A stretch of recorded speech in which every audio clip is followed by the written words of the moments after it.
今年度冬季講習受付中。枠に限りがありますので、お早めのご相談を。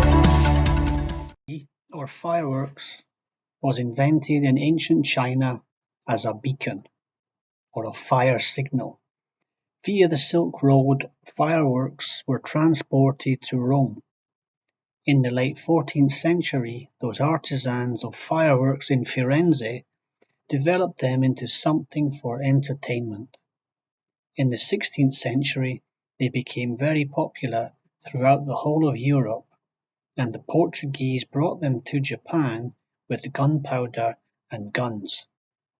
Later, Ieyasu Tokugawa was impressed and fascinated by fireworks.